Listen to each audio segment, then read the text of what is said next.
मैं मूर्ख की कितक बात है, कोट पराधी धरया रे। गुर नानक जिन सुनया बिखिया, से फिर गर्भास न परया रे। गुर नानक जिन सुनया बिखिया,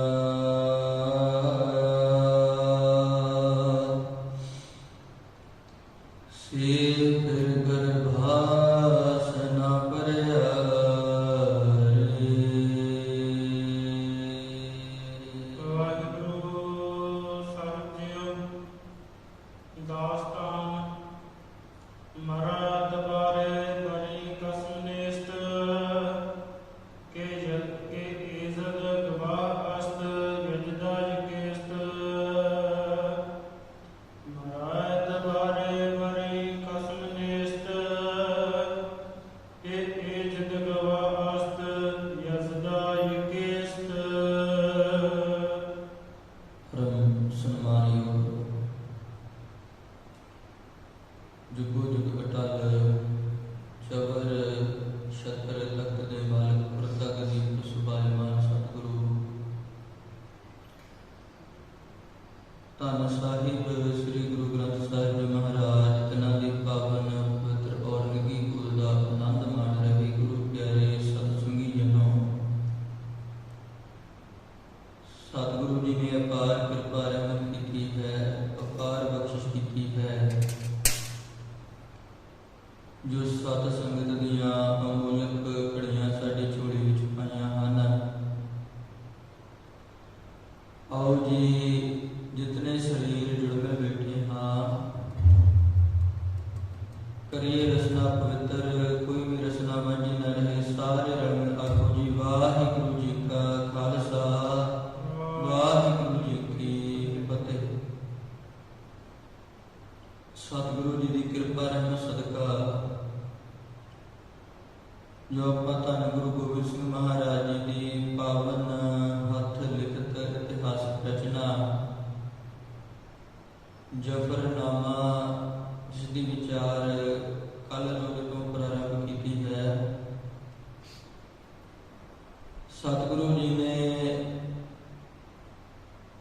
इस रचना दे विच औरंगजेब बादशाह और उसके वजीर आदक जिन्हां वल्लों झूठियां कसमां खाधियां गईयां, धर्म के नाम उपर झूठ बोलिया गया, धोखेबाजी दगाबाजी जिन्हां दे विच भरी पई है, इंसानियत नाम की चीज जिन्हां विच कोई नहीं। सतगुरु जी ने बाखूबी वो सारे दे सारे वर्णन नूं बड़े विभागी दे नाल लिखिया है। समय दा बादशाह औरंगजेब इस चिट्ठी नूं पढ़ के अंदरों हिल गया सी।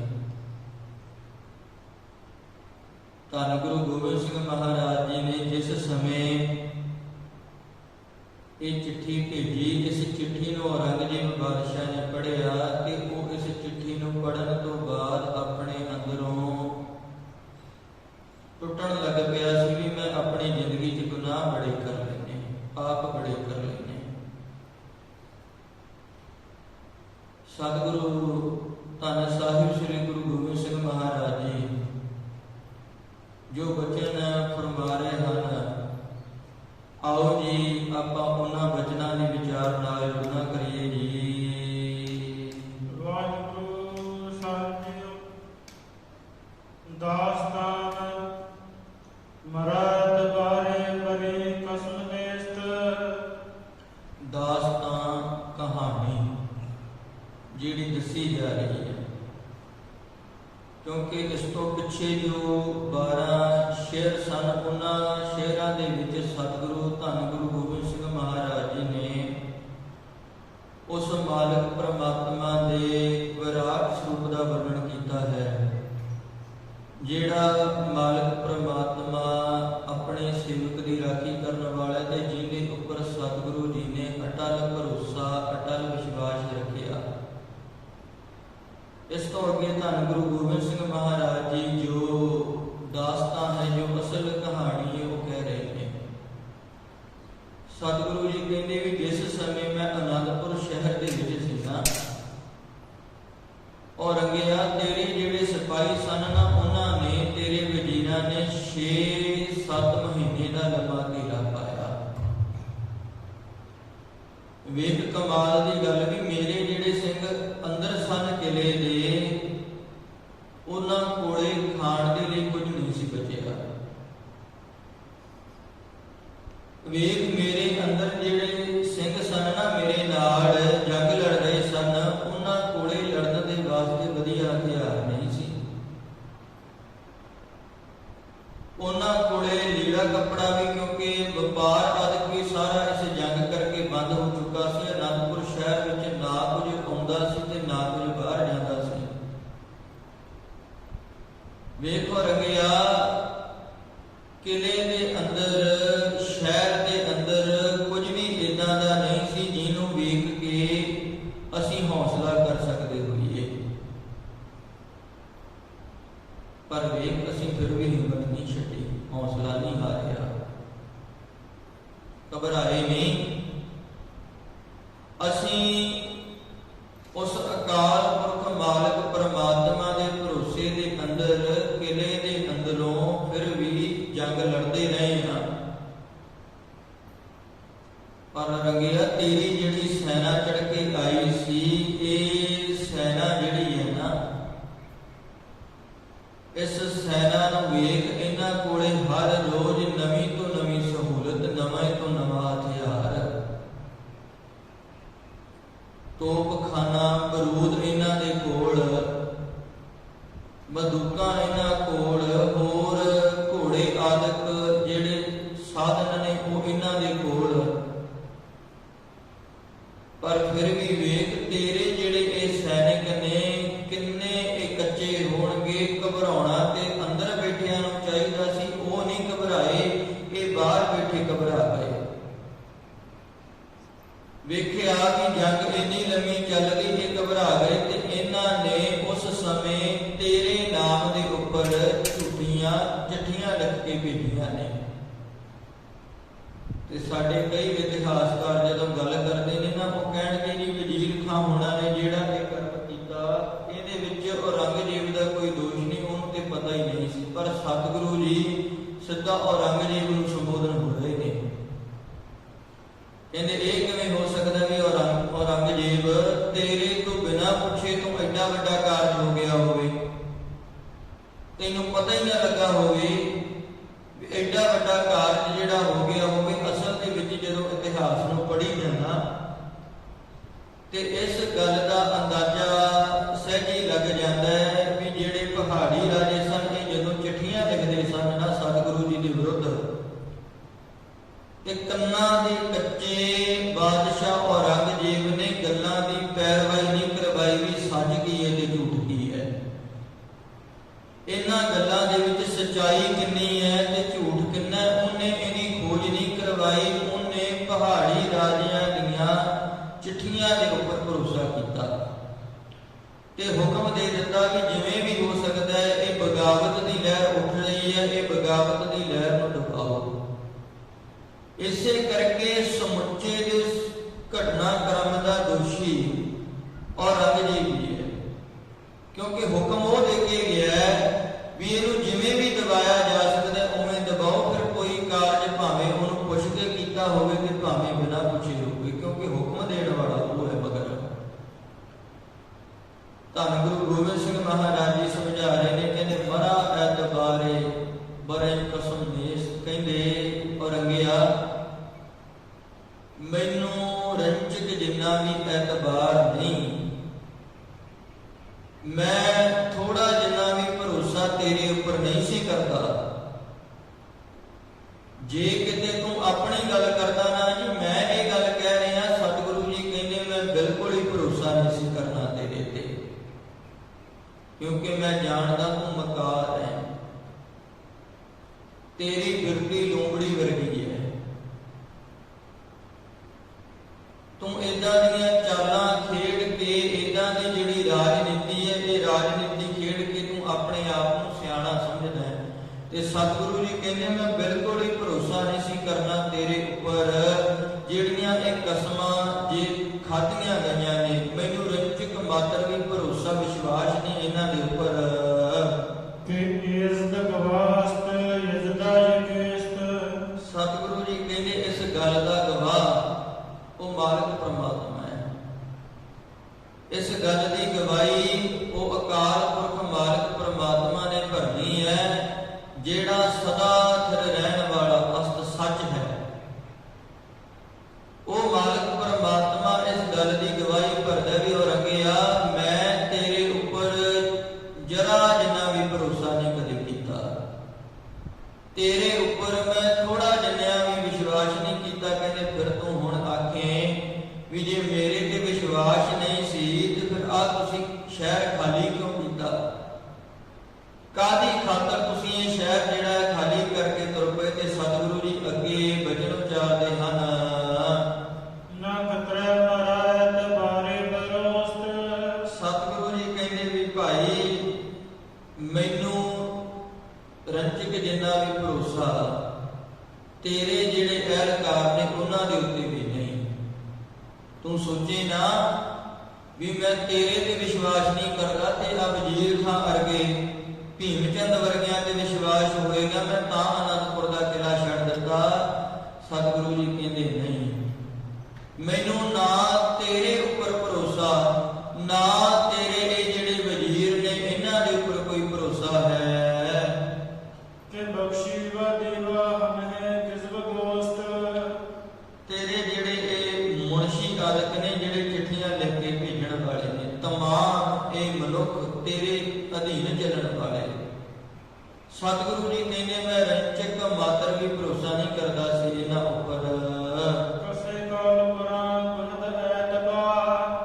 और गया एक गल मैं अपनी जिंदगी दे विच सिख लई, मैं भरोसा तुहाडे ते नहीं सी कीता, तुहाडे धर्म दे चिन्ह उत्ते कीता सी। तुसीं कौल सुगंध खाधी सी, कसम खाधी सी, वचन कीता सी तुसीं जेड़ा अपना धर्म ग्रंथ है उन्दियां आयतां नूं विच लिख के भी तुसीं आनंदपुर दा किला छड्डदे हो। तेरे अहलकारां ने ये लिखिया सी भी बादशाह तुहानूं मिलना चाहुंदा है। तेरे वजीरां ने ये कहा सी भी बादशाह नाल बैठ के मसला हल कर लियो, आपां लड़ाई बंद कर दईए, तुसीं आनंदपुर शहर छड्ड के चले जाओ, असीं कुछ नहीं आखांगे। मेरा भरोसा अरंगिया ना तेरे ते सी ना तेरे अहलकारां तेरे वजीरां ते सी, पर मैं तेरे धर्म ग्रंथ दा सत्कार करदियां होया तेरे धर्म ग्रंथ दे जे वो बचन विच लिखे हुए सन, आयतां जो लिख के उन्होंने भेजियां सी, तेरे कुरान दा सत्कार करदियां होया सतगुरु जी समझा रहे ने कहंदे उहदे उपर मैं भरोसा जिक्र कर लिया है। रोज आखर शबद मत का। कहंदे पर एक गल पता लग गई भी तुसीं ते भरोसे योग है ही नहीं, पर तेरे धर्म ग्रंथ के उपर भी जे भरोसा कर लिए तू इन्ना तू बचन दा कच्चा है, इन्ना तू ज्यादा तेरे अंदर बचन तोड़न की समर्था है। तेरे धर्म ग्रंथ के उपर भी जे मैं भरोसा किया कि तू उस धर्म ग्रंथ के उपर भी मेरा भरोसा रहन नहीं दिता। आखिरकार जो भी कोई तेरे उपर भरोसा करेगा भावें तू धर्म ग्रंथ नूं विच रख के कसमां खाई और गया उहनूं सिर्फ ते सिर्फ खुआर होना पड़ेगा, खजल खुआरी उहदे पल्ले पएगी। ਉਹ ਜ਼ਿੰਦਗੀ ਦੇ ਵਿੱਚ ਕਦੇ ਵੀ ਸੁਖੀ ਨਹੀਂ ਵਸ ਸਕੇਗਾ। ਔਰ ਗਿਆ ਜੇ ਤੇਰੇ ਉੱਪਰ ਕੋਈ ਭਰੋਸਾ ਕਰ ਲਏ, ਇਹ ਤੇ ਅਕਾਲ ਪੁਰਖ ਦੀ ਕਿਰਪਾ ਹੈ ਜੋ ਮੈਂ ਡੋਲਿਆ ਨਹੀਂ। ਤੇ ਸੱਚ ਜਾਣਿਓ, ਘਰ ਜਦੋਂ ਹੱਥੀਂ ਬਣਾਇਆ ਹੋਵੇ ਤੇ ਛੱਡਣਾ ਪੈਂਦਾ। ਦੁਨੀਆ ਦੇ ਬੰਦਿਆਂ ਦੀਆਂ ਧਾਹਾਂ ਨਿਕਲ ਜਾਂਦੀਆਂ ਨੇ। ਇਹ ਤੇ ਧੰਨ ਗੁਰੂ ਗੋਬਿੰਦ ਸਿੰਘ ਮਹਾਰਾਜ ਜੀ ਸੀ, ਜਿਨ੍ਹਾਂ ਨੇ ਖੁਸ਼ੀ ਖੁਸ਼ੀ ਅਨੰਦਪੁਰ ਨੂੰ ਵਸਾਇਆ ਵੀ ਤੇ ਖੁਸ਼ੀ ਖੁਸ਼ੀ ਅਨੰਦਪੁਰ ਸਾਹਿਬ ਨੂੰ ਛੱਡ ਕੇ ਵੀ ਤੁਰ ਪਏ। ਕਹਿੰਦੇ ਉਹ ਰੰਗਿਆ, ਤੇਰੇ ਧਰਮ ਗ੍ਰੰਥ ਤੇ ਭਰੋਸਾ ਕੀਤਾ ਤਾਂ ਵੀ ਕੁਆਰ ਹੀ ਹੋਣਾ ਪਿਆ ਹੈ। ਤੁਮਾਰਾ ਕਸੇ ਸਾਹਿਬ ਆਇਤ ਬਰੇਜ਼। ਕਹਿੰਦੇ ਫਿਰ ਤੂੰ ਆਖੇਗਾ ਵੀ ਜੇਕਰ ਤੁਸੀਂ ਕਿਲੇ ਦੇ ਵਿੱਚੋਂ ਤੁਸੀਂ ਨਿਕਲ ਆਏ ਤੇ ਇੱਥੇ ਤੱਕ ਤੁਸੀਂ ਤਾਂ ਹੀ ਪਹੁੰਚੋ, ਮੇਰੀ ਸੈਨਾ ਨੇ ਤੁਹਾਨੂੰ ਕੀ ਆਖਿਆ? ਜੇ ਮੇਰੀ ਸੈਨਾ ਨੇ ਕੋਈ ਹਮਲਾ ਕੀਤਾ ਹੁੰਦਾ, ਤੁਹਾਡਾ ਕੋਈ ਨੁਕਸਾਨ ਨਾ ਹੁੰਦਾ। ਕਹਿੰਦੇ ਕਿਉਂਕਿ ਇਹ ਗੱਲਾਂ ਮੈਂ ਤਾਂ ਲਿਖ ਰਿਹਾ, ਤੂੰ ਝੂਠ ਬੋਲਣ ਦੇ ਵਿੱਚ ਮਾਹਰ ਹੈ। ਝੂਠ ਨੂੰ ਜ਼ਿੰਦਗੀ ਦੇ ਵਿੱਚ ਲਾਗੂ ਕੀਤਾ ਹੋਇਆ, ਤੂੰ ਝੂਠ ਦਾ ਵਪਾਰੀ ਹੈ। ਝੂਠ ਮਾਰ ਦੇਗਾ ਵੀ ਮੇਰੀ ਸੈਨਾ ਨੇ ਤੇ ਜੀ ਹਮਲਾ ਹੀ ਨਹੀਂ ਸੀ ਕੀਤਾ, ਤੁਸੀਂ ਤਾਂ ਆ ਗਏ। ਸਤਿਗੁਰੂ ਜੀ ਕਹਿੰਦੇ ਉਹਨਾਂ ਨੇ ਕਿਲੇ ਵਿੱਚੋਂ ਨਿਕਲਦਿਆਂ ਸਾਰੀ ਹਮਲਾ ਕੀਤਾ, ਪਰ ਔਰੰਗਜ਼ੇਬ ਕਦੇ ਸੋਚਿਆ ਵੀ ਕਿਉਂ ਬਚ ਗਏ? ਕਹਿੰਦੇ ਇੱਕ ਪੰਛੀ ਹੁੰਦਾ ਹੁਮਾ, ਜਿਹੜਾ ਪੰਛੀ ਹਵਾ ਦੇ ਵਿੱਚ ਬਹੁਤ ਉੱਚਾ ਉੱਡਦਾ, ਇੰਨੀ ਕੁ ਉੱਚੀ ਉਡਾਰੀ ਉਹ ਪੰਛੀ ਮਾਰਦਾ ਵੀ ਉਹਦਾ ਪਰਛਾਵਾਂ ਜਿਹੜਾ ਹੈ ਉਹ ਧਰਤੀ ਦੇ ਉੱਪਰ ਨਹੀਂ ਪੈਂਦਾ, ਪਰਛਾਵਾਂ ਉਹਦਾ ਧਰਤੀ ਤੱਕ ਨਹੀਂ ਪਹੁੰਚਦਾ, ਇੰਨਾ ਉੱਚਾ ਉੱਡਦਾ ਉਹ। ਸਤਿਗੁਰੂ ਜੀ ਕਹਿੰਦੇ ਵੀ ਜਿਹੜਾ ਕੋਈ ਉਸ ਹੁਮਾ ਪੰਛੀ ਦੇ ਛਤਰ ਛਾਇਆ ਹੇਠ ਹੋਵੇ ਨਾ, ਔਰੰਗਜ਼ੇਬ ਉਹ ਮਾਲਕ ਪ੍ਰਮਾਤਮਾ ਜਿਹੜਾ ਮੇਰੇ ਨਾਲ ਸੀ, ਜਿਹਦੇ ਉੱਪਰ ਅਸਾਂ ਦਾ ਭਰੋਸਾ ਹੈ, ਉਹ ਮਾਲਕ ਪ੍ਰਮਾਤਮਾ ਉਹ ਹੁਮਾ ਪੰਛੀ ਵਰਗਾ ਬੜਾ ਵੱਡਾ ਹੈ। ਉਹ ਬਰੋਦਸਤ ਦਾਰਦ ਨਾ ਜਾਗੋ ਦਲੇਰ। ਸਤਿਗੁਰੂ ਜੀ ਕਹਿੰਦੇ ਕਾਂ ਫਿਰ ਕਿੱਥੇ ਪੰਜੇ ਮਾਰ ਸਕਦੇ ਨੇ ਉਹਨੂੰ? ਕਾਂ ਦੀ ਉਡਾਰੀ ਇੱਕ ਲਿਮਟ ਤੱਕ ਹੈ, ਇੱਕ ਹੱਦ ਤੱਕ ਹੈ। ਕਾਂ ਉੱਥੇ ਨਹੀਂ ਪਹੁੰਚ ਸਕਦਾ ਜਿਸ ਉੱਚੇ ਆਕਾਸ਼ ਦੇ ਵਿੱਚ ਉਹ ਹੁਮਾ ਪੰਛੀ ਉੱਡਦਾ ਹੈ, ਜਿੱਥੇ ਉਹ ਰਹਿੰਦਾ ਹੈ।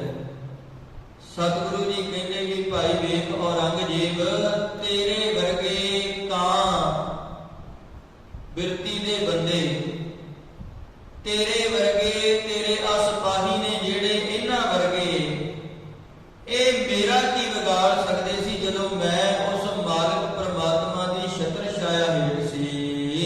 ਕਸੇ ਪੁਸ਼ਟ ਅਫਤਦ ਕਸੇ ਸ਼ੇਰ ਨਰ। ਸਤਿਗੁਰੂ ਜੀ ਕਹਿੰਦੇ ਵੀ ਕੋਈ ਬੰਦਾ ਨਾ ਸ਼ੇਰ ਦੇ ਪਿੱਛੇ ਜਾ ਕੇ ਬਹਿ ਜਾਏ, ਸ਼ੇਰ ਸਾਹਮਣੇ ਬੈਠਾ ਹੋਵੇ ਤੇ ਸ਼ੇਰ ਦੇ ਮਗਰ ਜਾ ਕੇ ਬਹਿ ਜਾਏ, ਸ਼ੇਰ ਦੀ ਪਿੱਠ ਤੇ ਖੜਾ ਹੋਵੇ, ਜਿਹਦੀ ਰਾਖੀ ਕਰਨ ਦੇ ਲਈ ਸ਼ੇਰ ਅੱਗੇ ਖੜਾ ਹੋਵੇ ਵੀ ਮੈਂ ਖੜਾ ਹਾਂ। ਨਾ ਗਿਰਦ ਬਜ਼ੋਮੇਸ਼ ਆਹੂ ਗੁਜ਼ਰ। ਸਤਿਗੁਰੂ ਜੀ ਕਹਿੰਦੇ ਉਹਦਾ ਫਿਰ ਭੇਡੂ, ਉਹਦਾ ਹਿਰਨ, ਬੱਕਰੀਆਂ ਆਦਿ ਕੀ ਵਿਗਾੜ ਸਕਦੀਆਂ ਨੇ? ਹੁਣ ਸ਼ੇਰ ਦੇ ਸਾਹਮਣੇ ਵੀ ਲੰਘਣਾ, ਫਿਰ ਜਾ ਕੇ ਮਗਰ ਜਿਹੜਾ ਬੈਠਾ ਹੈ ਉਹਨੂੰ ਪਕੜਨਾ ਕਿਤੇ ਸੌਖੀ ਗੱਲ ਥੋੜਾ ਹੈ। ਤੇਰੇ ਆ ਜਿਹੜੇ ਭੇਡਾਂ ਬੱਕਰੀਆਂ ਵਰਗੇ ਰਾਜੇ ਵਜ਼ੀਰ ਚੜ ਕੇ ਆਏ ਸਨ, ਔਰੰਗਿਆ ਆ ਹਿਰਨਾ ਵਾਂਗ ਬੜੀ ਤੇਜ਼ੀ ਸੀ ਤੇਰੇ ਸਿਪਾਹੀਆਂ ਦੇ ਵਿੱਚ ਵੀ, ਅਸੀਂ ਭੱਜ ਕੇ ਹਮਲਾ ਕਰ ਲਈਏ, ਲੁੱਟ ਲਈਏ, ਮਾਰ ਦਈਏ। ਇਹ ਕਹਿੰਦੇ ਕਿੱਥੇ ਸਾਡਾ ਵਿਗਾੜ ਸਕਦੇ ਸੀ ਜਦੋਂ ਸਾਡੀ ਰਾਖੀ ਕਰਨ ਵਾਲਾ ਉਹ ਸ਼ੇਰ ਅਕਾਲ ਪੁਰਖ ਮਾਲਕ ਪ੍ਰਮਾਤਮਾ ਸਾਡੇ ਅੱਗੇ ਹੋ ਕੇ ਖੜਾ ਹੋਵੇ। ਕਸਮ ਮੁਸਰਫੇ ਕਾਫੀ ਹੈ ਘਰ ਇਕਰਮ। ਸਤਿਗੁਰੂ ਧੰਨ ਗੁਰੂ ਗੋਬਿੰਦ ਸਿੰਘ ਮਹਾਰਾਜ ਜੀ ਕਹਿੰਦੇ ਪਰ ਔਰੰਗਜ਼ੇਬ ਇੱਕ ਗੱਲ ਚੇਤੇ ਵਿੱਚ ਰੱਖੀ, ਇੱਕ ਗੱਲ ਧਿਆਨ ਦੇ ਵਿੱਚ ਰੱਖੀ, ਜੇ ਕਿਤੇ ਅਸੀਂ ਏਦਾਂ ਕੀਤਾ ਹੁੰਦਾ ਨਾ, ਅਸੀਂ ਆਪਣੇ ਧਰਮ ਗ੍ਰੰਥ ਦੀ ਸਹੁੰ ਖਾਧੀ ਹੁੰਦੀ, ਕਸਮ ਖਾਧੀ ਹੁੰਦੀ, ਆਪਣੇ ਧਰਮ ਗ੍ਰੰਥ ਦੀ ਤੇ ਛੱਡ ਜੇ ਤੇਰੇ ਹੀ ਧਰਮ ਗ੍ਰੰਥ ਦੀ ਸਹੁੰ ਅਸਾਂ ਦਿੱਤੀ ਹੁੰਦੀ ਨਾ ਤੇਰੀ ਸੈਨਾ ਨੂੰ, ਤੇ ਅਸੀਂ ਕਦੇ ਤੇਰੀ ਸੈਨਾ ਦੇ ਮਗਰ ਹਮਲਾ ਨਹੀਂ ਸੀ ਕਰਨਾ। ਜੇਕਰ ਕੋਈ ਭਰੋਸਾ ਕਰਦਾ ਹੈ ਧਰਮ ਗ੍ਰੰਥ ਦੀ ਕਸਮ ਜਿਹੜੀ ਤੂੰ ਦਿੱਤੀ ਹੈ, ਜੇਕਰ ਕੋਈ ਇਹਦੇ ਉੱਪਰ ਵਿਸ਼ਵਾਸ ਕਰਨਾ ਕਰੇ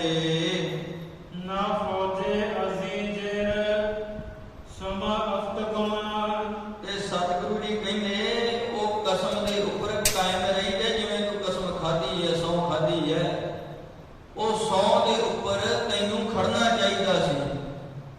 ਤੇਰਾ ਤੇ ਸਟੈਂਡ ਹੀ ਕੋਈ ਨਹੀਂ ਰਿਹਾ, ਤੂੰ ਆਪ ਹੀ ਕਸਮ ਖਾਧੀ, ਆਪ ਹੀ ਮੁਕਰ ਗਿਆ। ਜੇਕਰ ਕੋਈ ਕਸਮ ਖਾਵੇ ਉਹਦੇ ਮਗਰ ਕਦੇ ਸੈਨਾ ਨਹੀਂ ਚੜਾਈ ਦੀ। ਜੇ ਅਸੀਂ ਆਪਣੇ ਧਰਮ ਗ੍ਰੰਥ ਦੀ ਕਸਮ ਖਾਂਦੇ ਤੇ ਔਰੰਗਿਆ ਸੱਚ ਜਾਣੀ, ਉਹ ਅਕਾਲ ਪੁਰਖ ਮਾਲਕ ਪ੍ਰਮਾਤਮਾ ਇਸ ਗੱਲ ਦਾ ਗਵਾਹ ਹੈ। ਅਸੀਂ ਕਦੇ ਤੇਰੇ ਮਗਰ ਸੈਨਾ ਨਾ ਚੜਾਉਂਦੇ, ਕਦੇ ਤੇਰੀ ਸੈਨਾ ਦੇ ਉੱਪਰ ਅਸੀਂ ਹਮਲਾ ਨਾ ਕਰਦੇ, ਕਦੇ ਸਾਡੇ ਸਿੱਖ ਜਿਹੜੇ ਸੀ ਤੇਰੀ ਸੈਨਾ ਦਾ ਨੁਕਸਾਨ ਨਾ ਕਰਦੇ। ਤੇ ਸੱਚ ਹੈ, ਜਦੋਂ ਪਹਾੜੀ ਰਾਜੇ ਅਨੰਦਪੁਰ ਦੀ ਧਰਤੀ ਦੇ ਉੱਪਰ ਲੜ ਰਹੇ ਸਨ ਨਾ ਸਤਿਗੁਰੂ ਜੀ ਦੇ ਨਾਲ, ਜੰਗ ਲੜਦਿਆਂ ਲੜਦਿਆਂ ਕੋਈ ਇਹਨਾਂ ਦਾ ਬਸ ਨਾ ਚੱਲਿਆ।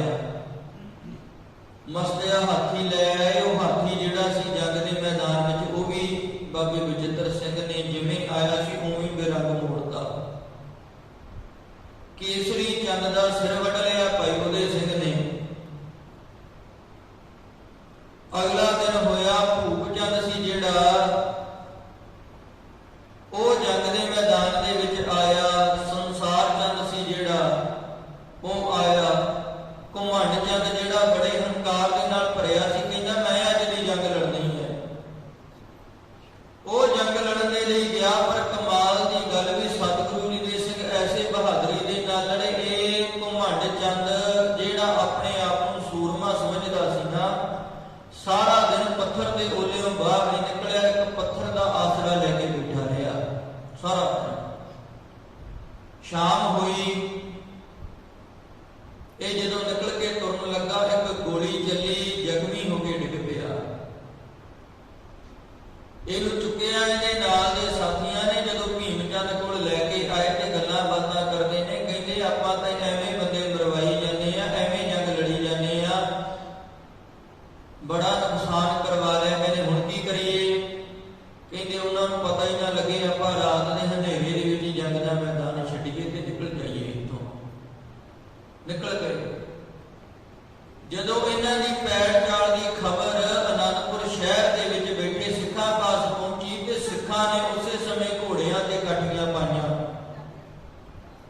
ਵੀ ਇਹ ਜੰਗ ਦਾ ਮੈਦਾਨ ਛੱਡ ਕੇ ਭੱਜ ਰਹੇ ਨੇ, ਇਹਨਾਂ ਨੂੰ ਲੁੱਟ ਲਈਏ, ਇਹਨਾਂ ਨੂੰ ਮਾਰ ਲਈਏ। ਪਰ ਜਦੋਂ ਧੰਨ ਗੁਰੂ ਗੋਬਿੰਦ ਸਿੰਘ ਮਹਾਰਾਜ ਨੂੰ ਇਸ ਗੱਲ ਦਾ ਪਤਾ ਲੱਗਾ ਨਾ ਵੀ ਦੁਸ਼ਮਣ ਮੈਦਾਨ ਛੱਡ ਕੇ ਜਾ ਰਿਹਾ ਹੈ ਤੇ ਸਿੱਖ ਮਗਰ ਹਮਲਾ ਕਰ ਰਹੇ ਨੇ, ਸਤਿਗੁਰੂ ਜੀ ਨੇ ਰੋਕ ਦਿੱਤਾ। ਕਹਿੰਦੇ ਸਿੱਖੋ ਨਹੀਂ ਭੱਜੇ ਜਾਂਦੇ ਦੁਸ਼ਮਣ ਦੀ ਪਿੱਠ ਤੇ ਵਾਰ ਨਹੀਂ ਕਰਨਾ। ਭੱਜੇ ਜਾਂਦੇ ਦੁਸ਼ਮਣ ਦੀ ਪਿੱਠ ਹੈ ਜਿਹੜੀ, ਉਹਦੇ ਤੇ ਵਾਰ ਨਹੀਂ ਕਰਨਾ। ਉਹ ਛਾਤੀ ਤਾਣ ਕੇ ਖੜਦਾ ਮਰਦ ਸੀ। ਮਰਦਾਂ ਦਾ ਮੁਕਾਬਲਾ ਮਰਦਾਂ ਦੇ ਨਾਲ ਹੁੰਦਾ। ਜਦੋਂ ਮੈਦਾਨ ਛੱਡ ਕੇ ਦੌੜ ਗਿਆ, ਉਹਨੇ ਆਪਣੀ ਮਰਦਾਨਗੀ ਛੱਡ ਦਿੱਤੀ, ਮੈਦਾਨ ਛੱਡ ਕੇ ਭੱਜ ਗਿਆ।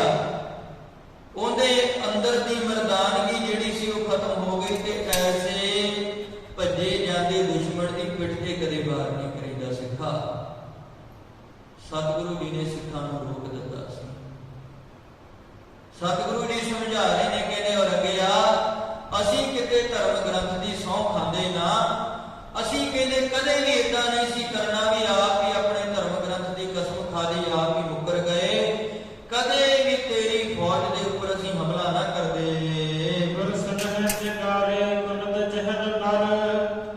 ਕਹਿੰਦੇ ਹੁਣ ਤੂੰ ਅੱਗੋਂ ਆਖੀ ਵੀ ਜੇ ਮੇਰੀ ਫੌਜ ਆਈ ਸੀ, ਤੁਸੀਂ ਬੈਠ ਕੇ ਗੱਲ ਕਰ ਲੈਂਦੇ, ਤੁਸੀਂ ਕੋਈ ਹੱਲ ਕਰ ਲੈਂਦੇ ਉੱਥੇ ਬੈਠ ਕੇ, ਕਿਸੇ ਪ੍ਰਕਾਰ ਦਾ ਕੋਈ ਢੰਗ ਤਰੀਕਾ ਹੋਰ ਵਰਤ ਲੈਂਦੇ। ਤੁਸੀਂ ਅੱਗੋਂ ਜੰਗ ਕਿਉਂ ਕੀਤੀ? ਤੁਸੀਂ ਕਾਹਦੇ ਲਈ ਜੰਗ ਕੀਤੀ? ਹੁਣ ਸਤਿਗੁਰੂ ਜੀ ਨਾਲ ਜੰਗ ਲੜਦੇ ਲੜਦੇ ਅਨੰਦਪੁਰ ਸਾਹਿਬ ਤੋਂ ਚੱਲ ਕੇ ਚਮਕੌਰ ਦੀ ਗੜੀ ਤੱਕ ਆ ਚੁੱਕੇ ਨੇ। ਤੇ ਚਮਕੌਰ ਦੀ ਗੜੀ ਦੇ ਵਿੱਚ ਨੇ ਜਦੋਂ ਸਤਿਗੁਰੂ ਜੀ ਇਹ ਹਾਲਾਤ ਉੱਥੋਂ ਦੇ ਬਿਆਨ ਕਰ ਰਹੇ ਨੇ, ਕਹਿੰਦੇ ਕੀ ਕਰਦੇ? ਭੁੱਖੇ 40 ਸਿੰਘ ਸਨ ਮੇਰੇ ਨਾਲ ਗਿਣਤੀ ਦੇ। ਭੁੱਖੇ 40 ਸਿੰਘਾਂ ਨੂੰ ਜਦੋਂ ਤੇਰੇ ਆਦਮੀ ਆ ਕੇ ਘੇਰ ਲੈਣ, ਵੱਡੀ ਗਿਣਤੀ ਦੇ ਵਿੱਚ ਆ ਕੇ ਇੱਕ ਘੇਰਾ ਪੈ ਜਾਏ, ਤੇ ਕਹਿੰਦੇ ਦੱਸ ਫਿਰ ਕੀ ਕੀਤਾ ਜਾਂਦਾ? ਫਿਰ 10 ਲੱਖ ਪਰ ਆਇਤ ਬਰੋ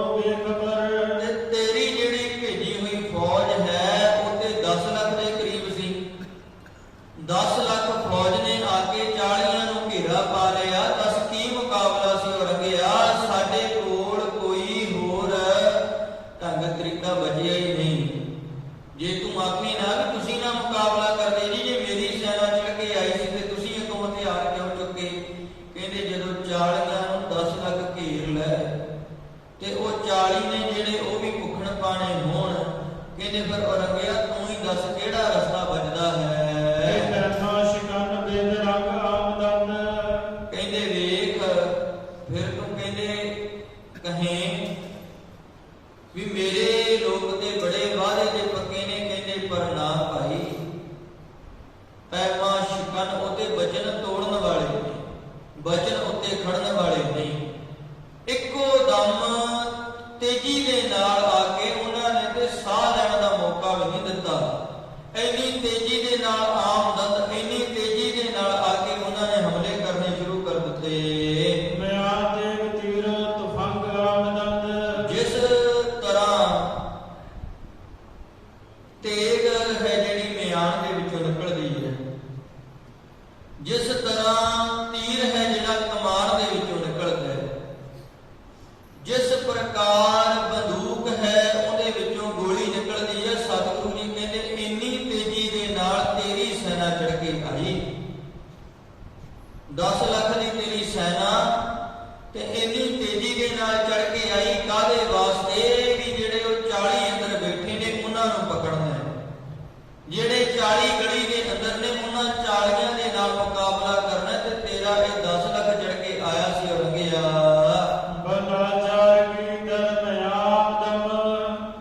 ਕਹਿੰਦੇ ਭਾਈ ਹੁਣ ਕਹਿੰਦੇ ਅਸੀਂ ਤੇ ਮਜਬੂਰ ਹੋ ਗਏ, ਲਾਚਾਰ ਹੋ ਗਏ, ਸਾਡੇ ਕੋਲ ਕੋਈ ਹੋਰ ਢੰਗ ਤਰੀਕਾ ਬਚਿਆ ਹੀ ਨਹੀਂ। ਤੂੰ ਮਜਬੂਰ ਕਰ ਦਿੱਤਾ। ਆਖਿਰਕਾਰ ਮਜਬੂਰੀ ਦੇ ਵਿੱਚ ਸਾਨੂੰ ਜਿਹੜਾ ਸ਼ਸਤਰ ਸੀ ਉਹ ਚੁੱਕਣਾ ਪਿਆ। ਅਸੀਂ ਸ਼ੁਰੂ ਤੋਂ ਹੀ ਤੇਰੇ ਨਾਲ ਜੰਗ ਲੜਨ ਦੇ ਹੱਕ ਵਿੱਚ ਨਹੀਂ। ਅਸੀਂ ਧਰਮ ਦੀ ਗੱਲ ਕਰਨ ਵਾਲੇ ਹਾਂ। ਅਸੀਂ ਸਮਾਜ ਦੇ ਵਿੱਚ ਇਹ ਗੱਲ ਕਹਿਣ ਵਾਲੇ ਹਾਂ ਵੀ ਨਾਕੋ ਬੈਰੀ ਨਹੀਂ ਬੇਗਾਨਾ, ਸਗਲ ਸੰਗ ਹਮ ਕੋ ਬਣ ਆਈ। ਅਸੀਂ ਕਿਸੇ ਦੇ ਪ੍ਰਤੀ ਔਰੰਗਿਆ ਦੁਸ਼ਮਣੀ ਦੀ ਭਾਵਨਾ ਨਹੀਂ ਰੱਖਦੇ। ਅਸੀਂ ਕਿਸੇ ਦੇ ਪ੍ਰਤੀ ਵੈਰ ਦੀ ਭਾਵਨਾ ਨਹੀਂ ਰੱਖਦੇ। ਤੇਰੇ ਪ੍ਰਤੀ ਵੀ ਸਾਡੇ ਮਨ ਦੇ ਵਿੱਚ ਕੋਈ ਵੈਰ ਨਹੀਂ ਸੀ। ਤੇਰੇ ਪ੍ਰਤੀ ਵੀ ਭਾਵੇਂ ਕਿ ਤੂੰ ਬੜਾ ਜ਼ੁਲਮੀ ਬਾਦਸ਼ਾਹ ਹੋਇਆ ਹੈ, ਆਪਣੇ ਬਾਪ ਤੱਕ ਨੂੰ ਮਾਰ ਸੁੱਟਿਆ, ਭਰਾਵਾਂ ਤੱਕ ਨੂੰ ਤੂੰ ਮਾਰ ਸੁੱਟਿਆ, ਸਰਮਦ ਵਰਗਾ ਫਕੀਰ ਜਿਹੜਾ ਸੀ ਉਹ ਤੂੰ ਮਾਰ ਸੁੱਟਿਆ। ਪਤਾ ਨਹੀਂ ਕਿੰਨੇ ਕੁ ਲੋਕਾਂ ਦੇ ਘਰ ਤੋਂ ਉਜਾੜ ਦਿੱਤੇ। ਪਰ ਔਰੰਗਿਆ ਅਸੀਂ ਤੇਰੇ ਨਾਲ ਵੈਰ ਦੀ ਭਾਵਨਾ ਕਦੇ ਨਹੀਂ ਰੱਖੀ। ਤੈਨੂੰ ਵੈਰੀ ਨਹੀਂ ਜਾਣਿਆ। ਤੂੰ ਸ਼ਰਨ ਵਿੱਚ ਆਉਂਦਾ, ਕਦੇ ਆ ਕੇ ਇਹ ਕਹਿ ਦਿੰਦਾ ਜੀ ਇਹ ਗਲਤੀਆਂ ਦੀ ਖਿਮਾ ਤੇ ਤੈਨੂੰ ਮਾਫੀ ਮਿਲ ਜਾਣੀ ਸੀ। ਅਕਾਲ ਪੁਰਖ ਮਾਲਕ ਪਰਮਾਤਮਾ ਦੇ ਅੱਗੇ ਝੁਕ ਜਾਂਦਾ ਵੀ ਮਾਲਕਾ ਮਾਫ ਕਰ ਦੇ। ਮਾਲਕ ਨੇ ਤੈਨੂੰ ਮਾਫ ਕਰ ਦੇਣਾ ਸੀ, ਪਰ ਨਹੀਂ ਕਰੇਗਾ। ਨਹੀਂ, ਤੇਰਾ ਹੰਕਾਰ ਇੰਨਾ ਹੈ। ਤੂੰ ਮਜਬੂਰ ਕਰ ਦਿੱਤਾ। ਲੰਮੇ ਸਮੇਂ ਤੋਂ ਕਦੇ ਅਨੰਦਪੁਰ ਸ਼ਹਿਰ ਦੇ ਵਿੱਚ, ਕਦੇ ਕਿਤੇ ਤੂੰ ਜੰਗ ਲੜਨ ਦੀ ਤਿਆਰੀ ਦੇ ਵਿੱਚ ਹੀ ਸੀ। ਇਸੇ ਕਰਕੇ ਅਸੀਂ ਮਜਬੂਰ ਹੋ ਗਏ ਜਦੋਂ ਤੇਰੀ ਸੈਨਾ ਚੜ ਕੇ ਆਈ ਹੈ।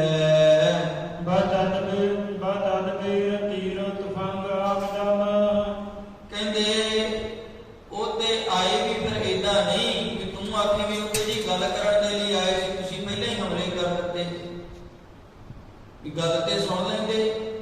ਸਤਿਗੁਰੂ ਜੀ ਕਹਿੰਦੇ ਉਹ ਗੱਲ ਕਰਨ ਦੇ ਲਈ ਨਹੀਂ, ਉਹ ਤੇ ਦੂਰੋਂ ਹੀ ਆਪਣੀ ਜੰਗ ਦੇ ਪੈਂਤਰੇ ਖੇਡਦੇ ਆਉਂਦੇ ਸਨ। ਕੋਈ ਤੀਰ ਚਲਾਉਂਦਾ ਆ ਰਿਹਾ ਹੈ, ਕੋਈ ਗੋਲੀਆਂ ਚਲਾਉਂਦਾ ਆ ਰਿਹਾ ਹੈ, ਕਿਸੇ ਦੇ ਹੱਥ ਵਿੱਚ ਤੀਰ ਕਮਾਨ ਹੈ, ਉਹ ਤੀਰ ਤੇ ਤੀਰ ਚਲਾਈ ਜਾ ਰਿਹਾ, ਕੋਈ ਬੰਦੂਕਾਂ ਦੇ ਵਿੱਚੋਂ ਗੋਲੀਆਂ ਕੱਢਦਾ ਆ ਰਿਹਾ ਸੀ।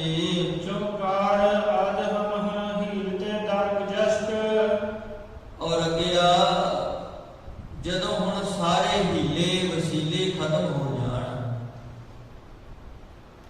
ਰਾਜਨੀਤੀ ਦੇ 4 ਭੇਦ ਨੇ, ਸਾਮ, ਦਾਨ, ਭੇਦ ਤੇ ਚੌਥੀ ਚੀਜ਼ ਹੈ ਡੰਡ। ਵੇਖ ਅਸੀਂ ਸ਼ਾਂਤੀ ਦੇ ਪ੍ਰਤੀਕ ਹਾਂ, ਮਾਲਾ ਫੇਰਨ ਵਾਲੇ ਸੀ। ਮਾਲਾ ਫੇਰਦਿਆਂ ਨੂੰ ਖਤਰਾ ਜਹਾਂਗੀਰ ਤੋਂ ਮਹਿਸੂਸ ਹੋਇਆ ਵੀ ਮਾਲਾ ਸੁਰੱਖਿਅਤ ਨਹੀਂ। ਤਾਂ ਮੇਰੇ ਦਾਦੇ ਗੁਰੂ ਹਰਗੋਬਿੰਦ ਸਾਹਿਬ ਮਹਾਰਾਜ ਜੀ ਨੇ ਆਪਣਾ ਜਿਹੜਾ ਹੱਥ ਸੀ ਉਹ ਕਿਰਪਾਨ ਦੇ ਮੁੱਠੀ ਨੂੰ ਪਾਇਆ। ਜੇ ਮਾਲਾ ਪੂਜਾ ਕਰਦਾ, ਮਾਲਾ ਕੋਈ ਫੇਰਦਾ ਤੇ ਕੋਈ ਆ ਕੇ ਕਹੇ ਕਿ ਤੈਨੂੰ ਇਹ ਵੀ ਨਹੀਂ ਫੇਰਨ ਦੇਣੀ, ਚੁੱਪ ਚਪੀਤਾ ਤੂੰ ਬੈਠਾ, ਤੈਨੂੰ ਚੁੱਪ ਵੀ ਨਹੀਂ ਬਹਿਣ ਦੇਣਾ। ਆਪਣੀ ਜ਼ਿੰਦਗੀ ਦੇ ਆਨੰਦ ਨੂੰ ਤੂੰ ਲੈ ਰਿਹਾ, ਕਿਸੇ ਦੇ ਨਾਲ ਕੋਈ ਤੇਰਾ ਵਾਧੂ ਦਾ ਕੋਈ ਕੰਮ ਨਹੀਂ, ਕਿਸੇ ਦੇ ਨਾਲ ਦਖਲ ਅੰਦਾਜ਼ੀ ਨਹੀਂ, ਫਿਰ ਵੀ ਬੰਦਾ ਕਹੇ ਕਿ ਤੈਨੂੰ ਨਹੀਂ ਟਿਕਣ ਦੇਣਾ, ਟਿਕ ਕੇ ਨਹੀਂ ਬਹਿਣ ਦੇਣਾ। ਫਿਰ ਆਖਿਰਕਾਰ ਬੰਦਾ ਕਰੇਗਾ ਕਿ ਹਥਿਆਰ ਹੀ ਚੁੱਕੇਗਾ, ਮੁਕਾਬਲਾ ਹੀ ਕਰੇਗਾ। ਸਤਿਗੁਰੂ ਜੀ ਕਹਿੰਦੇ ਫਿਰ ਵੇਖ ਮੇਰੇ ਬਾਪ ਧੰਨ ਗੁਰੂ ਤੇਗ ਬਹਾਦਰ ਮਹਾਰਾਜ ਜੀ ਤੇਰੇ ਕੋਲ ਆਏ ਸਨ, ਗੱਲਬਾਤ ਕਰਨ ਦੇ ਲਈ ਆਏ ਸਨ, ਪਰ ਤੇਰੇ ਦਰਬਾਰ ਦੇ ਵਿੱਚ, ਤੇਰੀ ਕਚਹਿਰੀ ਦੇ ਵਿੱਚ ਨਿਰਦੋਸ਼ ਬਿਨਾਂ ਕਿਸੇ ਦੋਸ਼ ਤੋਂ ਧੰਨ ਗੁਰੂ ਤੇਗ ਬਹਾਦਰ ਮਹਾਰਾਜ ਨੂੰ ਸ਼ਹੀਦ ਕੀਤਾ ਗਿਆ। ਕਹਿੰਦੇ ਅਸੀਂ ਉਸ ਤੋਂ ਬਾਅਦ ਵੀ ਨਹੀਂ ਬੋਲੇ। ਪਰ ਔਰੰਗਿਆ ਜਦੋਂ ਤੂੰ ਹੁਣ ਮਾਲਾ ਹੱਥ ਦੇ ਵਿੱਚੋਂ ਖੋਹਣ ਦੇ ਲਈ ਯਤਨ ਕਰਨ ਲੱਗ ਪਿਆ ਨਾ, ਵੀ ਟਿਕ ਕੇ ਰਹਿੰਦੇ ਹੋ, ਟਿਕਣ ਵੀ ਨਹੀਂ ਦੇਣਾ, ਆਪਣੇ ਘਰ ਵਿੱਚ ਬੈਠਿਆਂ ਨੂੰ ਵੀ ਟਿਕਣ ਨਹੀਂ ਦੇਣਾ, ਤੇ ਕਹਿੰਦੇ ਫਿਰ ਆਖਿਰਕਾਰ ਅਸੀਂ ਕਰਦੇ ਕਿ ਸਾਡੇ ਕੋਲੇ ਕੋਈ ਹੀਲਾ ਬਚਿਆ ਹੀ ਨਹੀਂ ਹੈ ਜੀ। ਹਲਾਲਸਤ ਬੁਰਦਨਾ ਬਾ ਸ਼ਮਸ਼ੇਰ ਦਸਤ। ਸਤਿਗੁਰੂ ਜੀ ਕਹਿੰਦੇ ਫਿਰ ਬਸ ਇਹੀ ਇੱਕ ਹੀਲਾ ਬਚਿਆ ਵੀ ਆਖਿਰਕਾਰ ਜਦੋਂ ਕੋਈ ਢੰਗ ਤਰੀਕਾ ਜ਼ਿੰਦਗੀ ਦੇ ਵਿੱਚ ਸਾਮ ਦਾਮ ਭੇਦ ਖਤਮ ਹੋ ਜਾਏ ਨਾ, ਇਹ ਕਾਮਯਾਬ ਨਾ ਰਹੇ, ਫਿਰ ਹੈ ਦੰਡ, ਸਜ਼ਾ ਦੇਣਾ। ਤੇਰੀ ਆ ਜਿਹੜੀ ਸੈਨਾ ਪਰ ਹਮਲਾਵਰ ਹੋ ਕੇ ਆਈ, ਇਹ ਦੁਸ਼ਟ ਰੂਪ ਦੇ ਵਿੱਚ ਬਣ ਕੇ ਆਏ, ਔਰ ਅੱਗਿਆ ਫਿਰ ਸਾਨੂੰ ਮਜਬੂਰ ਹੋ ਕੇ ਸ਼ਸਤਰ ਨੂੰ ਹੱਥ ਵਿੱਚ ਪਕੜਨਾ ਪਿਆ। ਅਸੀਂ ਫਿਰ ਖੱਤਰੀ ਧਰਮ ਹੈ ਜਿਹੜਾ, ਯੋਧੇ ਦਾ ਧਰਮ ਹੈ, ਸੂਰਮੇ ਦਾ ਜਿਹੜਾ ਧਰਮ ਹੈ, ਅਸੀਂ ਉਹ ਧਰਮ ਨੂੰ ਅਪਣਾਉਣਾ ਕੀਤਾ। ਅਸੀਂ ਤੇਰੇ ਇਹਨਾਂ ਪਹਾੜੀ ਰਾਜਿਆਂ ਵਰਗੇ ਨਹੀਂ ਵੀ ਆਪਣੇ ਆਪ ਨੂੰ ਕਹਾਉਂਦੇ ਤੇ ਖੱਤਰੀ ਨੇ, ਸੰਸਾਰ ਦੇ ਲੋਕਾਂ ਦੇ ਰਾਖੀ ਕਰਨ ਵਾਲੇ, ਪਰ ਜਦੋਂ ਤੂੰ ਕਿਤੇ ਚੜ ਕੇ ਆਉਣਾ ਤੇ ਤੇਰੇ ਅੱਗੇ ਮਿਆਕਣ ਲੱਗ ਪੈਂਦੇ ਨੇ, ਅਸੀਂ ਇਹਨਾਂ ਦੇ ਵਿੱਚੋਂ ਨਹੀਂ। ਔਰ ਅੱਗੇ ਸਾਡਾ ਧਰਮ ਹੈ ਜਿਹੜਾ ਜ਼ਾਲਮ ਚੜ ਕੇ ਆਏ, ਉਹ ਜ਼ਾਲਮ ਦਾ ਮੁਕਾਬਲਾ ਕਰਨਾ, ਉਹਨੂੰ ਉਹਦੀ ਕੀਤੀ ਦਾ ਫਲ ਭੁਗਤਾਉਣਾ। ਤੂੰ ਚੜ ਕੇ ਆਇਆ, ਫਿਰ ਆਪਣੀ ਕੀਤੀ ਦਾ ਫਲ ਤੂੰ ਹੈ ਜਿਹੜਾ ਪਾ ਕੇ ਗਿਆ ਹੈ। ਜੇ ਕਸਮੇ ਕੁਰਾਨ ਕੁਨ ਐਤਬਾਰ। ਸਤਿਗੁਰੂ ਜੀ ਕਹਿੰਦੇ ਵੀ ਕੋਈ ਜੇਕਰ ਕੁਰਾਨ ਦੀ ਕਸਮ ਮਨ ਦੇ ਵਿੱਚ ਮੰਨ ਲਏ ਨਾ, ਭਰੋਸਾ ਕਰ ਲੈ, ਕਹਿੰਦੇ ਜਿਵੇਂ ਮੈਨੂੰ ਤੇਰੇ ਤੇ ਭਰੋਸਾ ਨਹੀਂ ਸੀ, ਪਰ ਮੈਂ ਤੇਰੇ ਧਰਮ ਗ੍ਰੰਥ ਦਾ ਸਤਿਕਾਰ ਕੀਤਾ ਸੀ। ਵਗਰ ਨਹਿ ਤੋ ਗੋਈ ਮਨੀ ਰਹਿ ਚਿਕਾਰ। ਕਹਿੰਦੇ ਨਾ ਤੇ ਭਾਈ ਉਹਨੂੰ ਪਕੜਨ ਦੇ ਲਈ ਫੌਜਾਂ ਭੇਜੀਆਂ ਦੀਆਂ ਨੇ, ਨਾ ਹੀ ਉਹਨੂੰ ਸਜ਼ਾ ਦੇਈਦੀ ਹੈ, ਉਹਨੂੰ ਘੇਰੇ ਨਹੀਂ ਪਾਈਦੇ ਹੁੰਦੇ। ਤੂੰ ਤੇ ਉਦੋਂ ਤੋਂ ਹੀ ਯਤਨ ਕਰ ਦਿੱਤਾ ਤੇਰੀ ਸੈਨਾ ਨੇ, ਜਦੋਂ ਤੋਂ ਅਸੀਂ ਅਨੰਦਪੁਰ ਦਾ ਕਿਲਾ ਛੱਡਿਆ। ਕਿਤੇ ਸਰਸਾ ਦੇ ਕਿਨਾਰੇ ਤੇ ਆ ਕੇ ਜੰਗ ਲੜਦੇ ਰਹੇ, ਕਿਤੇ ਚਮਕੌਰ ਦੀ ਗੜੀ ਦੇ ਵਿੱਚ ਜੇਕਰ ਅਸੀਂ ਅੱਗੇ ਵਧ ਗਏ, ਅੱਗੇ ਆਏ ਆ, ਤੇ ਇੱਥੇ ਵੀ ਆ ਕੇ ਇਹਨਾਂ ਨੇ ਘੇਰਾ ਪਾ ਲਿਆ। ਨਾ ਦਾਨਵਾ ਕੇ ਈਮਤ ਰੋਗਾ ਵਿੱਚ। ਸਤਿਗੁਰੂ ਜੀ ਕਹਿੰਦੇ ਔਰੰਗਜ਼ੇਬ, ਮੈਂ ਕਹਿੰਦੇ ਇਹ ਸੋਚਦਾ ਸੀ ਵੀ ਤੇਰੇ ਜਿਹੜੇ ਵਜ਼ੀਰ ਆਦਿਕ ਨੇ ਇਹ ਬੜੇ ਮਕਾਰ ਨੇ, ਬੜੇ ਝੂਠੇ ਨੇ। ਔਰੰਗਜ਼ੇਬ, ਪਰ ਤੂੰ ਵੀ ਉਸੇ ਲੂੰਬੜੀ ਵਰਗਾ ਮਕਾਰ ਹੈ, ਜਿਹੜੀ ਲੂੰਬੜੀ ਇੱਕ ਪਾਸੇ ਕਿਤੇ ਗੰਦਗੀ ਖਿਲਾਰੇ ਤੇ ਆਪ ਦੂਸਰੇ ਪਾਸੇ ਚਲੀ ਜਾਏ, ਤੇ ਚਲਾਕੀ ਦੇ ਨਾਲ ਦੋਸ਼ ਆ ਜਾਏ ਕਿਸੇ ਹੋਰ ਦੇ ਸਿਰ ਉੱਪਰ ਵੀ ਇਹ ਤੇ ਇਹਦੀ ਵਜ੍ਹਾ ਕਰਕੇ ਹੋਇਆ, ਇਹਨੇ ਕੀਤਾ। ਏਦਾਂ ਹੀ ਹੁੰਦਾ ਕਈ ਵਾਰ ਜ਼ਿੰਦਗੀ ਦੇ ਵਿੱਚ। ਕਿਸੇ ਕਹਾਣੀਕਾਰ ਨੇ ਕਹਾਣੀ ਲਿਖੀ, ਕਹਿੰਦੇ ਕਿਸੇ ਘਰ ਦੇ ਵਿੱਚ ਨਾ ਇੱਕ ਊਠ ਰੱਖਿਆ ਹੋਇਆ ਸੀ ਕਿਸੇ ਨੇ, ਤੇ ਉਹ ਊਠ ਜਿਹੜਾ ਸੀ ਉਹ ਵਿਚਾਰਾ ਸਿੱਧਾ ਸਾਦਾ ਭੋਲਾ ਭਾਲਾ ਜਾਨਵਰ, ਤੇ ਉਸੇ ਘਰ ਵਿੱਚ ਇੱਕ ਬਾਂਦਰ ਸੀ। ਬਾਂਦਰ ਨੇ ਕੀ ਕਰਿਆ ਕਰਨਾ, ਜਿੰਨਾ ਘਰ ਦੇ ਵਿੱਚ ਦੁੱਧ ਮਲਾਈ ਹੈ ਸਾਰਾ ਖਾ ਜਾ ਕਰਨਾ, ਤੇ ਸੁੱਤੇ ਪਏ ਊਠ ਦੇ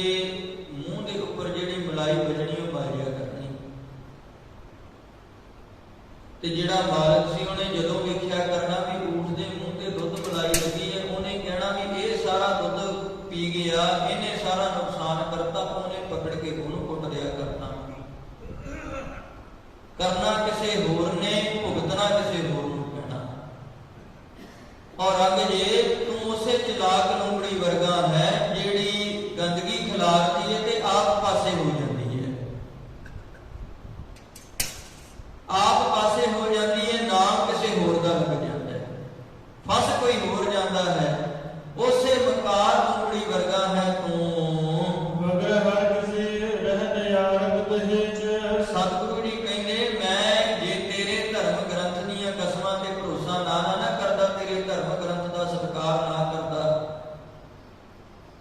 ਤੇ ਮੈਂ ਇਹ ਸਮਝ ਲੈਂਦਾ ਵੀ ਤੂੰ ਉਹ ਲੂੰਬੜੀ ਵਰਗਾ ਮਕਾਰ ਹੈ, ਮੈਂ ਕਦੇ ਵੀ ਅਨੰਦਪੁਰ ਦੇ ਕਿਲੇ ਨੂੰ ਨਹੀਂ ਸੀ ਛੱਡਣਾ, ਕਦੇ ਵੀ ਨਹੀਂ। ਔਰੰਗਜ਼ੇਬ ਮੈਂ ਅਨੰਦਪੁਰ ਦੇ ਕਿਲੇ ਨੂੰ ਤਾਂ ਛੱਡਿਆ ਕਿਉਂਕਿ ਤੇਰੇ ਜਿਹੜੇ ਅਹਿਲਕਾਰ ਨੇ ਉਹ ਇਹ ਲਿਖ ਕੇ ਭੇਜਦੇ ਰਹੇ ਨੇ ਜੀ ਬਾਦਸ਼ਾਹ ਤੁਹਾਨੂੰ ਮਿਲਣਾ ਚਾਹੁੰਦਾ ਹੈ। ਇਹ ਦੀਨੇ ਵੱਲ ਦੀ ਧਰਤੀ ਨੂੰ ਸਤਿਗੁਰੂ ਜੀ ਕਹਿੰਦੇ ਮੈਂ ਤਾਂ ਆਇਆ ਸੀ ਕਿਉਂਕਿ ਉਹਨਾਂ ਨੇ ਇਹ ਕਿਹਾ ਸੀ ਵੀ ਤੁਸੀਂ ਇੱਥੋਂ ਦੀਨੇ ਵੱਲ ਚਲੇ ਜਾਓ, ਮਾਲਵੇ ਦੇ ਇਲਾਕੇ ਵਿੱਚ ਬਾਦਸ਼ਾਹ ਔਰੰਗਜ਼ੇਬ ਆ ਕੇ ਮਿਲਣਾ ਕਰੇਗਾ, ਉਹ ਆਏਗਾ, ਤੁਹਾਨੂੰ ਮਿਲੇਗਾ, ਉਹਦੇ ਨਾਲ ਬੈਠ ਕੇ ਸਾਰੀ ਗੱਲ ਹੈ ਜਿਹੜੀ ਉਹ ਹੋਏਗੀ। ਸਤਿਗੁਰੂ ਧੰਨ ਗੁਰੂ ਗੋਬਿੰਦ ਸਿੰਘ ਮਹਾਰਾਜ ਜੀ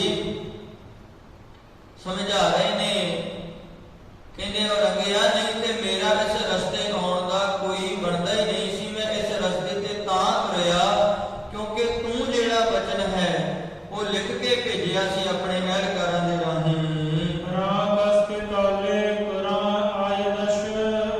ਇੱਕ ਗੱਲ ਚੇਤੇ ਰੱਖ ਲਈ, ਜੇਕਰ ਕੋਈ ਇਸ ਧਰਮ ਗ੍ਰੰਥ ਹਰਾਕਸ਼ ਇਹਦੇ ਨੀਚੇ ਆ ਜਾਏ ਨਾ, ਇਹਦੇ ਉੱਪਰ ਜੇਕਰ ਕੋਈ ਭਰੋਸਾ ਕਰ ਲਏ, ਜਿਹੜੀਆਂ ਕਸਮਾਂ ਤੂੰ ਖਾਧੀਆਂ ਨੇ,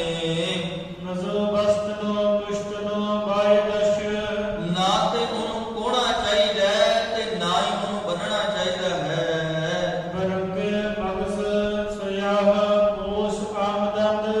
ਇਹਨੇ ਫੇਰ ਤੂੰ ਆਖੇ ਜੀ ਮੇਰੀ ਸੈਨਾ ਨੇ ਹਮਲਾ ਨਹੀਂ ਕੀਤਾ, ਉਹਦੇ ਪਹਾੜੀ ਰਾਜੇ ਹੋਣਗੇ। ਸਤਿਗੁਰੂ ਜੀ ਕਹਿੰਦੇ ਕਾਲੀਆਂ ਮੱਖੀਆਂ ਜਿਵੇਂ ਭਿਣ ਆਉਂਦੀਆਂ ਨੇ ਨਾ, ਤੇਰੀ ਸੈਨਾ ਦੀ ਜਿਹੜੀ ਵਰਦੀ ਹੈ ਉਹ ਕਾਲੇ ਕੱਪੜੇ, ਸੂਹੇ ਰੰਗ ਦੇ, ਗੂੜੇ ਰੰਗ ਦੇ ਉਹ ਪਾਏ ਹੋਏ ਜਿਹੜੇ ਕੱਪੜੇ ਨੇ, ਉਹਨਾਂ ਦੇ ਤਨ ਉੱਪਰ ਉਹਨਾਂ ਕੱਪੜਿਆਂ ਤੋਂ, ਉਸ ਵਰਦੀ ਤੋਂ ਮੈਂ ਕਹਿੰਦੇ ਪਛਾਣਦਾ ਹਾਂ। ਸਤਿਗੁਰੂ ਜੀ ਕਹਿੰਦੇ ਫਿਰ ਇੱਕ ਹੀ ਹੱਲੇ ਦੇ ਨਾਲ ਆਏ, ਬੜੀ ਤੇਜ਼ੀ ਦੇ ਨਾਲ ਆਏ। ਕੋਈ ਬੰਦਾ ਜੇ ਗੱਲ ਕਰਨ ਦੇ ਲਈ ਆਵੇ ਤੇ ਉਹ ਚੜ ਕੇ ਨਹੀਂ ਆਇਆ ਕਰਦਾ ਵੀ ਮੈਂ ਤੇ ਚੜ ਕੇ ਆਇਆ, ਨਾਲ ਲੈ ਕੇ ਇਕੱਠੇ ਕਰਕੇ, ਕਹਿੰਦੇ ਉਹ ਆਏ ਏਦਾਂ ਇੱਕੋ ਦਮ ਆਏ। ਆਉਂਦਿਆਂ ਸਾਰੀ ਉਹਨਾਂ ਨੇ ਕੋਈ ਗੱਲ ਨਹੀਂ, ਕੋਈ ਬਾਤ ਨਹੀਂ, ਹਮਲਾ ਜਿਹੜੇ ਕਰਨੇ ਸੀ ਆਰੰਭ ਕਰ ਦਿੱਤੇ। ਜਿਹੜੇ ਉਹ ਕਹਿੰਦੇ ਤੇਰੇ ਸੂਰਮੇ ਚੜ ਕੇ ਆਏ ਸਨ, ਉਹਨਾਂ ਦੇ ਵਿੱਚੋਂ ਜੇਕਰ ਕੋਈ ਸੂਰਮਾ ਗੜੀ ਦੀ ਕੰਧ ਦੇ ਨਾਲ ਲੱਗ ਗਿਆ, ਲੁਕ ਗਿਆ, ਆਪਣੇ ਆਪ ਨੂੰ ਜਿਹਨੇ ਓਲੇ ਦੇ ਵਿੱਚ ਕਰ ਲਿਆ, ਲਕੋ ਲਿਆ ਜਿਹਨੇ ਆਪਣੇ ਆਪ ਨੂੰ, ਸਤਿਗੁਰੂ ਜੀ ਕਹਿੰਦੇ ਉਹਨੂੰ ਤੇ ਮੈਂ ਬਖਸ਼ ਦਿੱਤਾ। ਪਰ ਜਿਹੜਾ ਆਪਣੇ ਆਪ ਨੂੰ ਤਗੜਾ ਸਮਝਦਾ ਸੀ, ਗੜੀ ਦੀ ਕੰਧ ਤੋਂ ਬਾਹਰ ਹੋਇਆ ਤੇ ਯਤਨ ਕੀਤਾ ਵੀ ਮੈਂ ਕਿਵੇਂ ਨਾ ਕਿਵੇਂ ਕਿਸੇ ਸਿੱਖ ਦਾ ਜਾਂ ਗੁਰੂ ਦਾ ਨੁਕਸਾਨ ਕਰਦੇ ਆ, ਕਹਿੰਦੇ ਇੱਕੋ ਹੀ ਤੀਰ ਫਿਰ ਮੈਂ ਉਹਨੂੰ ਦਿੱਤਾ।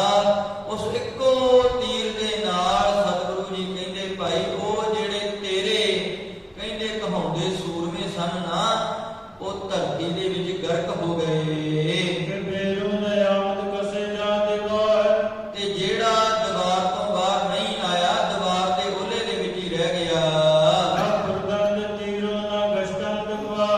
ਸਤਿਗੁਰੂ ਜੀ ਕਹਿੰਦੇ ਨਾ ਤੇ ਉਹਦੇ ਉੱਪਰ ਮੈਂ ਤੀਰ ਚਲਾਇਆ, ਨਾ ਉਹਨੂੰ ਖੁਆਰ ਕੀਤਾ ਮੈਂ,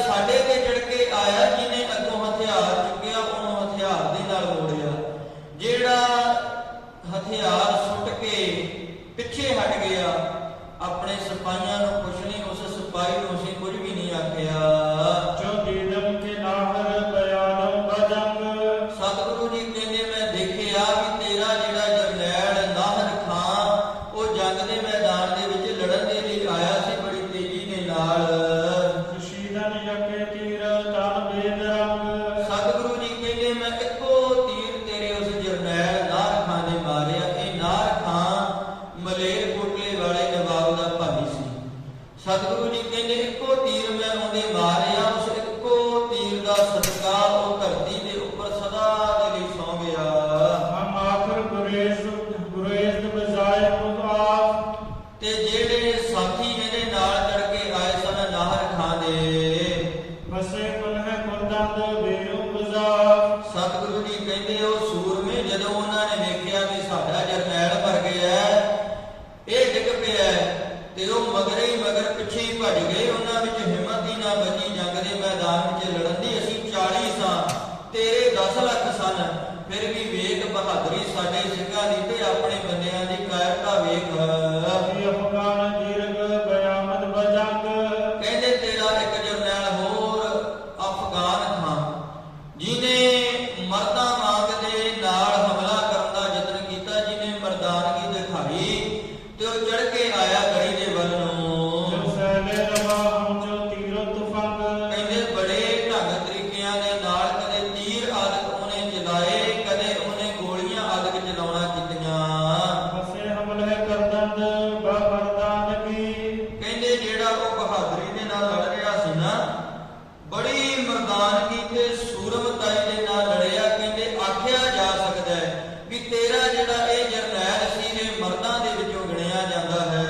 ਆਵਾਜ਼ ਹੋਸ਼ ਕੀ ਹਮ ਜੇ ਦੇਵਾਨ ਕੀ, ਤੇ ਕਹਿੰਦੇ ਕੁਝ ਕਿਤੇ ਹਮਲੇ ਉਹ ਵੀ ਹੋਸ਼ ਦੇ ਨਾਲ ਕਰਦਾ ਸੀ ਵੀ ਮੈਂ ਇਹਨਾਂ ਨੂੰ ਖਤਮ ਕਰਾਂ, ਤੇ ਕਈ ਵਾਰ ਜਦੋਂ ਵੇਖਣਾ ਵੀ ਜ਼ੋਰ ਨਹੀਂ ਚੱਲਦਾ ਤੇ ਪਾਗਲਾਂ ਵਾਂਗ, ਦੀਵਾਨਿਆਂ ਵਾਂਗ, ਕਮਲਿਆਂ ਵਾਂਗ ਬਾਹੋ ਧਾਈ ਐਵੇਂ ਕਹਿੰਦੇ ਜਿਹੜੇ ਤੇਰੇ ਸਿਪਾਹੀ ਨੇ ਉਹ ਭੱਜੇ ਫਿਰਦੇ ਸਨ।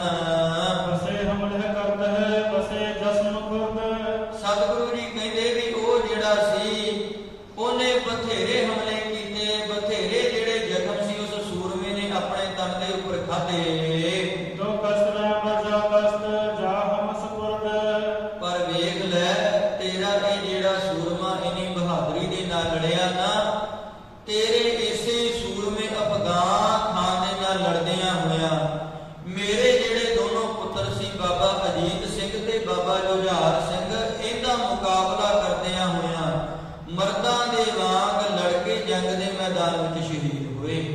ਪੰਜਾਂ ਦੇ ਜਥੇ ਗੜੀ ਦੇ ਵਿੱਚੋਂ ਬਾਹਰ ਜਾਂਦੇ ਸੀ, ਉਹ ਪੰਜ ਬੜੀ ਬਹਾਦਰੀ ਦੇ ਨਾਲ ਲੜਦੇ ਸੀ, ਤੇ ਤੇਰੇ ਆ ਜਿਹੜੇ 10 ਲੱਖ ਦੇ 10 ਲੱਖ ਨੇ ਇਹ ਮੂਹਰੇ ਲੱਗ ਕੇ ਭੱਜ ਤੁਰਦੇ ਸੀ ਜਦੋਂ ਉਹ ਪੰਜ ਨਿਕਲਦੇ ਸੀ।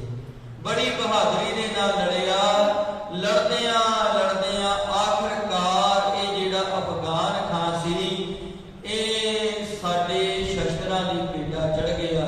ਇਹਨੇ ਜਿਹੜਾ ਆਪੋ ਆਪਣਾ ਤਨ ਸੀ, ਆਪਣਾ ਮਨ ਸੀ, ਉਹ ਸਾਡੇ ਹਵਾਲੇ ਕਰ ਦਿੱਤਾ ਤੇ ਜੰਗ ਦੇ ਮੈਦਾਨ ਦੇ ਵਿੱਚ ਇਹ ਪ੍ਰਾਣ ਤਿਆਗ ਗਿਆ। ਇਸ ਤੋਂ ਅੱਗੇ ਜੋ ਬਚਨ ਧੰਨ ਗੁਰੂ ਗੋਬਿੰਦ ਸਿੰਘ ਮਹਾਰਾਜ ਜੀ ਵਿਚਾਰ ਰਹੇ ਨੇ, ਉਹਨਾਂ ਦੇ ਵਿਚਾਰ ਆਪਾਂ ਕੱਲ ਨੂੰ ਸਰਵਣ ਕਰਾਂਗੇ। ਸਤਿਗੁਰੂ ਦੀ ਕਿਰਪਾ ਰਹਿਮਤ ਕਰਨ। ਬਚਨ ਗੁਰੂ ਕੇ ਜਾਣ ਕੇ ਹਿਰਦੇ ਰੂਪੀ ਕਰਾਂ ਚ ਵਸਾਇਓ। ਭੁੱਲਾਂ ਗਲਤੀਆਂ ਦਾਸਰਿਆਂ ਦੀ ਝੋਲੀ ਵਿੱਚ, ਫਿਰ ਸਾਡੇ ਇਹ ਲੋਕ ਸੁਖੀਏ ਪਰ ਲੋਕ ਸੁਹਿਲੇ, ਨਾਨਕ ਹਰਿ ਪ੍ਰਭ ਆਪੇ ਮਿਲੇ। ਬਸੇ ਹਮਲੇ ਕਰਦਾ ਹੈ ਬਸੇ ਜਖਮ ਖੁਰਦ, ਜੋ ਕਸਰਾ ਮਜ਼ਾ ਕਸਤ ਜਾ ਹਮ ਸਪੁਰਦ। ਵਾਹਿਗੁਰੂ ਜੀ